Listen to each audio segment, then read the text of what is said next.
Vamos lá, essa questão então da egrégora. O que vem a ser a egrégora? Esse é um termo que a gente ouve bastante falar nos dias de hoje e muitas vezes a gente não sabe exatamente ao que tá, o que se está se referindo quando se fala em egrégora. A egrégora é um termo que vem do grego, tá? Lá da Grécia Antiga, egregorem. E esse termo significa, então, vigiar e velar, cuidar, observar, né? E esse termo, embora ele seja um termo vindo da Grécia, o fenômeno em si ele é universal. E a gente, quando estuda as mais diversas denominações religiosas, formas de pensamento, a gente acaba adentrando nessa forma de pensamento relacionada à egrégora nas mais diversas religiões e culturas. A gente pega e fala de egrégora budista, egrégora hinduísta, egrégora ocidental, oriental, egrégora de religião tal, religião tal. Então, esse é um termo bem universal, embora a denominação que a gente utilize aqui, como egrégora, seja do grego. Bom, para a gente dar uma definição de egrégora, para começarmos a conversar sobre isso e pontuar, até eu vou dar essa definição aqui. Obviamente não é uma definição estanque que acabou ali, né? Os colegas depois podem comentar sobre essa própria definição, ampliar, etc. Mas, enfim, eu diria que é, então, uma força criada a partir da soma das consciências que integram um determinado grupo, né? Um grupo energético, vamos dizer assim. Então, é uma junção de pensamentos, sentimentos e energias que compõem, então, um determinado grupo. Então, quando a gente fala um determinado grupo, a gente fala de uma ordem esotérica, por exemplo, uma religião. Vamos falar, por exemplo, do cristianismo. É uma das maiores egrégoras do mundo, né, quando se fala em cristianismo. Mas também a gente pode falar da egrégora de uma profissão, a egrégora da família, a egrégora de um time de futebol. Também tem uma egrégora, né? Uh, e nós temos essa junção dessa força que forma a egrégora, tanto de aspectos positivos, como também de aspectos negativos. E aí gera um determinado, às vezes, conflito de pensamentos entre uma escola e outra. Alguns acreditam que não existe egrégora que seja negativa, outros já dizem que sim. Então, eu vou expor aqui de uma forma ampla, né? E a gente pode depois ir debatendo melhor sobre isso aí. Quando a gente fala em egrégora, tem um pensamento bastante conhecido que eu vou dizer aqui para vocês e que vocês vão lembrar. Quando dois ou mais estiverem reunidos em meu nome, lá eu estarei. Ninguém, menos do que Jesus Cristo, disse essas palavras. E isso já se refere a uma questão de egrégora, porque ele fala da junção de mais pessoas, né, reunidas em um determinado propósito, que vão direcionar determinados pensamentos, então formando o que a gente chama de uma egrégora, esse conjunto energético. Bom, essa ideia de egrégora ela foi muito adotada pelas escolas de mistérios, as escolas esotéricas, principalmente as escolas ocidentais. Então, esse termo a gente ouve muito falar, provindo das escolas ocidentais, e aos poucos ele foi, então, se popularizando entre as pessoas, tomando aí uma conotação bastante ampla. Hoje em dia, quando a gente fala de egrégora, nós estamos já utilizando o termo de uma forma, uma apropriação dessa palavra de uma forma bastante ampla, né? Assim como a gente se apropriou de termos como karma, né? Entre vários outros termos que a gente utiliza no nosso dia, reencarnação, karma, etc., a gente acaba se apropriando desses termos e trazendo ele para o nosso senso comum, né? Mas, antigamente, quando se fala em escolas esotéricas, esse termo ele tinha uma conotação um pouco mais específica. E quando se falava, então, nas escolas de esotéricas, ocultistas, etc., herméticas, etc., quando se falava da questão de egrégora, está se falando de uma formação de uma energia tão forte que ela chega a tomar uma forma no plano astral. Eu acredito que o Fernando vai falar um pouquinho mais a fundo sobre isso depois, tá?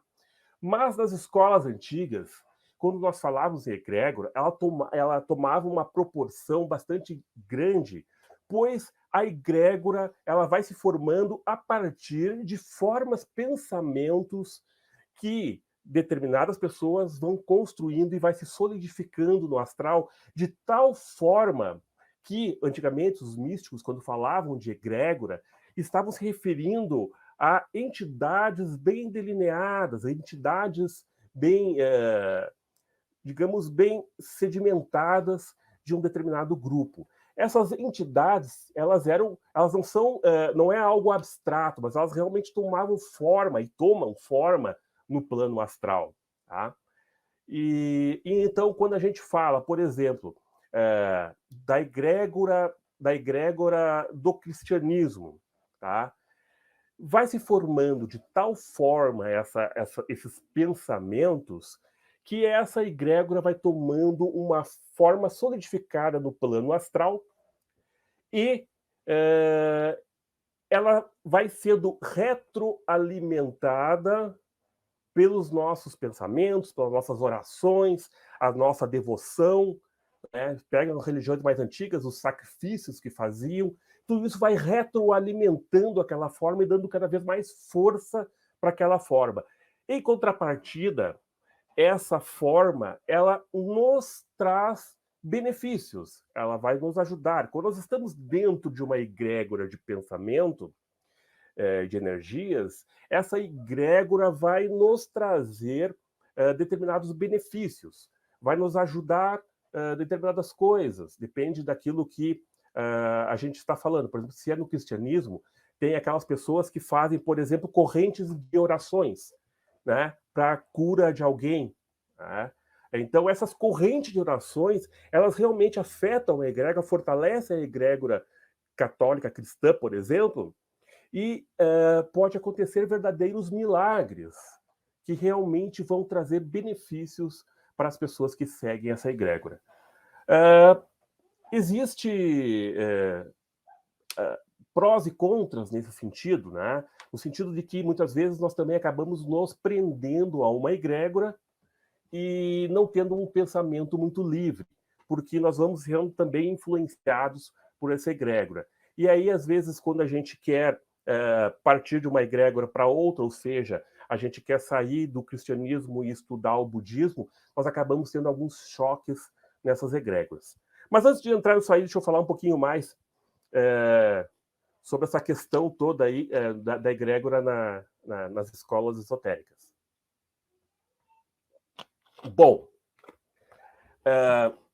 os místicos antigos, eles realizavam determinados rituais, determinadas invocações, etc., que fortaleciam muito essa egrégora de forma a criar determinadas entidades com formas, pensamentos, que se essas entidades elas vão então auxiliar aquele magista, aqueles magos, etc., a realizar determinadas ações, tá? E isso realmente era muito forte.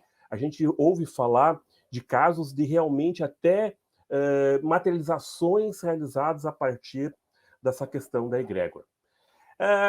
Quando a gente tem, então, uma egrégora muito forte como a cristã, né, e ela vai crescendo no plano astral, se retroalimentando com as orações, etc., etc., e vai sendo necessário para essa egrégora e essa energia, essa entidade no astral se manter, ela precisa cada vez mais que nós estejamos prestando atenção a ela, orações, etc., mandando energia para essa egrégora, tá? E vai chegar um momento que essa egrégora vai crescendo de tal forma que ela pode se chocar, digamos assim, energeticamente, com outra grande egrégora de uma outra religião que também está crescendo e não vão conseguir ocupar o mesmo espaço, tá, pessoal? Espero estar sendo claro nisso aí. Eu acho que vocês vão entender mais. Agora eu vou entrar na questão aqui, um pouco dessa questão dos conflitos das egrégoras, tá? Eu estou falando de uma forma bem ampla, porque depois eu penso que a gente vai entrando mais nos meandros da coisa. Bom, quando nós temos duas egrégoras grandes e fortes, como esta e uma egrégora, por exemplo, islâmica, o que acontece? Muitas vezes vai chegar um choque como as cruzadas. Já ouviram falar das cruzadas? Pois é, na Idade Média, né, os cavaleiros templários, etc., que tiveram batalhas épicas contra os islâmicos, né, os muçulmanos, etc. Enfim, aí ocorre um choque de egrégoras, um conflito de egrégoras. Hoje em dia, pessoal, ainda bem, né, que nós estamos com um pensamento muito mais aberto em relação a esse tipo de coisa. E ao invés de nós formarmos egrégoras fechadas, nós estamos hoje em dia tendo uma tendência de um pensamento mais universalista, de forma que a gente tenha egrégoras mais universalistas e não gere esses conflitos. Mas a gente transita durante a nossa vida por várias egrégoras, tá? Nós temos, por exemplo, a egrégora da nossa crença religiosa, do que nós participamos. Vamos supor que a pessoa participe de uma ordem esotérica, uma Rosa Cruz, por exemplo. Ela faz parte da egrégora da Rosa Cruz. Aí ela torce pelo time de futebol, no meu caso, o Internacional de Porto Alegre. Você está participando da egrégora daquele time. E aí também ocorrem os choques, pessoal. A egrégora do time do Internacional contra a egrégora do time do Grêmio. Tá? Se chocam e também ocorre aí conflitos, tá? A egrégora da minha família, também acontece isso aí. Aliás, tem famílias que têm nomes fortes, né? Que gera toda uma egrégora em volta disso.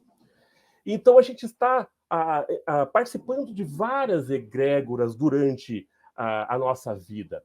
E essas egrégoras, elas podem gerar determinados conflitos, se a gente não souber trabalhar com elas, não souber organizar e harmonizar essas formas de pensamento, de energia, tá?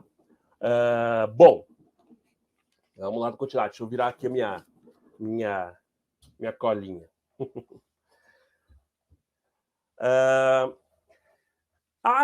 Eu também não falei para vocês aqui, mas um exemplo bem típico do nosso Brasil atualmente, de um choque e de um conflito de egrégora que está acontecendo, por exemplo, é a questão política, a esquerda e a direita. A gente vê essa polarização que está ocorrendo atualmente no país e duas formas bem distintas de se pensar, né, a política, uma de esquerda, uma de direita. E essas duas formas de pensar, quando você é radical nelas, você não consegue harmonizar essas formas de pensar. Então, você está na esquerda, você está na direita, e você não consegue nem ouvir aquele que é da esquerda, e o da esquerda não consegue ouvir o da direita, gerando esses conflitos, essas egrégoras que se chocam, tá? Como eu estava falando antes ali do pensamento universalista, hoje em dia, a gente está tendo muito mais essa forma de pensar universalista, e essa é a forma que a gente tem para tentar conciliar todas essas egrégoras que a gente vai tendo contato durante a nossa vida. Tá? Então, eu acho muito, muito triste, por exemplo, quando uma pessoa se posiciona de um lado tão rigidamente que ela não tem a capacidade de conseguir observar que tem um pouquinho de coisas boas ali naquela outra que ela não gosta. Tudo bem, ela pode não se afinizar com aquela egrégora, porque nós temos um jeito de ser, cada um tem um jeito de ser. Nós podemos não nos afinizar com a egrégora do islamismo, por exemplo, mas nem por isso nós vamos olhar para o islamismo e dizer são todos terroristas, são todos ruins, são todos, enfim, só ver aspectos negativos de grupos, às vezes, que são pequenos, né? E que acabam estragando toda a egrégora de uma religião. Mas, enfim, a gente acaba julgando e não consegue enxergar que dentro do islamismo tem aspectos muito interessantes que podem ser úteis para a nossa caminhada. Assim, por exemplo, dentro de ordens esotéricas. Eu participo de uma ordem X. Ah, mas aí a ordem Y não é igual à minha, então aquela ordem Y é magia negra, porque não é igual à minha. É um absurdo. A gente tem que aprender a harmonizar os pensamentos e saber beber das fontes e formar, então, uma egrégora, aí sim, uma egrégora de paz, uma egrégora de harmonia, uma egrégora de amor, uma egrégora que faça bem à humanidade toda, né? Então, eu não quero me estender muito, para não passar muito aí meu tempo, mas eu gostaria de levantar, então, que vocês entendessem esses pontos que eu quis trazer sobre a egrégora como um grupo de pensamentos afins, né, que pode ser positivo, pode ser negativo. Por exemplo, quando a gente fala de uma egrégora de uma guerra, né, que forma uma guerra, é uma egrégora negativa. Né?